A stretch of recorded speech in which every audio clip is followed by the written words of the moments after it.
One. One.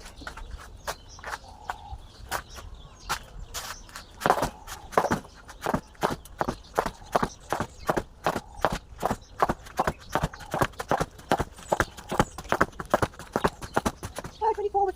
Non-stop and turn to the left, to the left. Oh.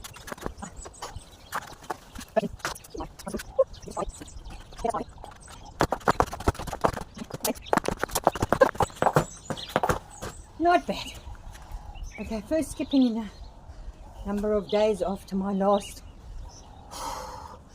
fall off Wesley. And then I just want to add in a bit of a longer talk. I'm gonna catch my breath while I'm talking. My situation is thus that I've got to actually, I'm late. I'm gonna drive with you. I'm gonna have a quick sip of coffee, but I'm not gonna be able to drink it. I'm gonna put it away. The lovely mug I got. No, it's mirrored. Anyway, what does it say? Oh, I can't read in this light. She is clothed with strength and dignity. I claim that, I accept that gift, but I don't know if we would put me into dignity. Even though I'm 64, fun person, do sprint races with the kids. Hello. There's one of the other cats. Oh, it's leaving. There he is. Hello. Even though I do sprint races with the kids and I sometimes feed them, and I work with horses all the time, and I do a lot of teachings, very active, I would say to you that I am not maybe dignified. Oh, okay, let's go. So the part I would like to just speak about on the carnivore side of things is, as you all, if you've got this far with me, you'll know I went for 2.5 years before I stopped waking up in the middle of the night to go to the loo, and before I stopped having excessive thirst in the middle of the night. Now the new thing that arrived, well, I was waking up between 4 and 5 in the mornings before, when I was still waking up for the night loo breaks. I wake up at 6. I can fall asleep at sometimes 8 o'clock at night, so I can do 10 hours sleep since the sleep through. So I don't know if there's any studies that prove that you can catch up on sleep, on years and years and years of disturbed night sleep. I don't know if you can catch up on it. So I'm just trying to relax and not panic, because I also put on a bit of weight. Okay, let me pause, because to open the gate and talk is not going to work. I need 2 hands. Okay, I'm going to try and film like this. It's going to work.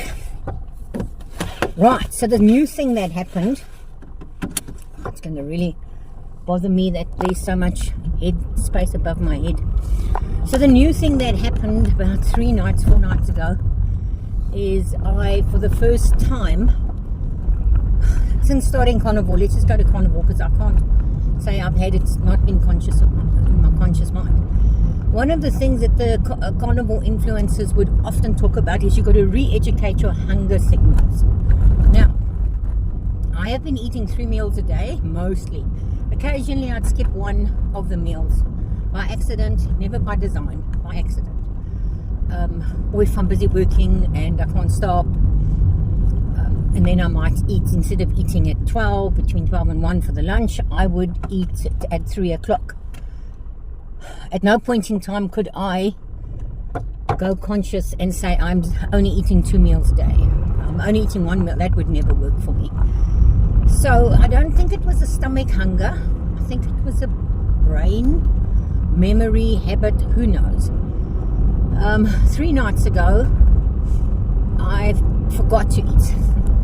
And then I thought, I wonder why I feel hungry, because I did have a bit of hunger in my tummy after having eaten. I'm like, no, but you didn't eat. So I was like, oh, this is interesting. And it's definite, it's here.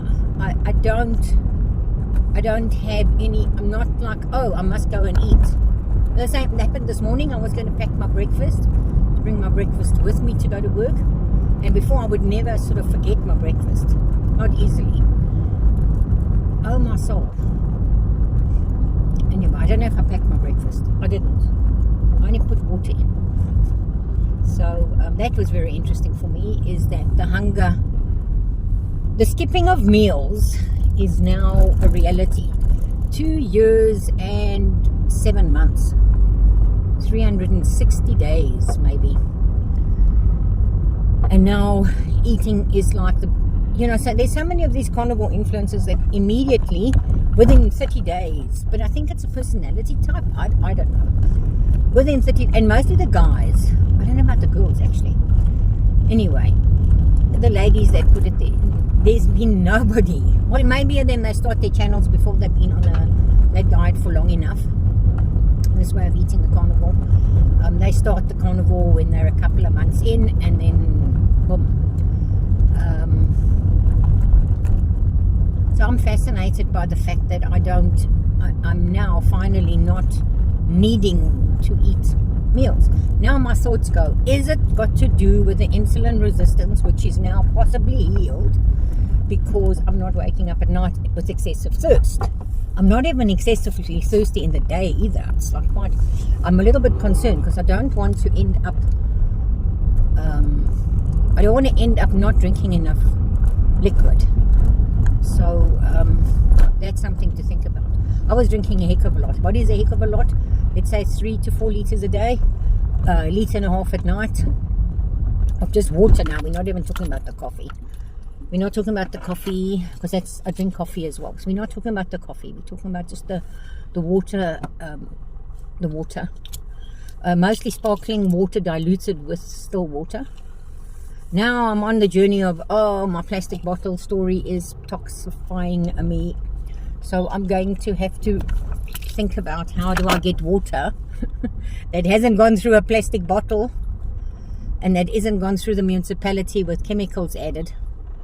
How do you find water? I'm not willing to spend double on my water. Maybe I can now that I'm drinking less, but I was drinking a lot of water, and I couldn't not drink the sparkling water. I had to have the sparkling water. But what's truly fascinating is that I ran out of sparkling water yesterday, and I never run out of sparkling water. It was like a obsession that I would never run out of sparkling water, and I did last night.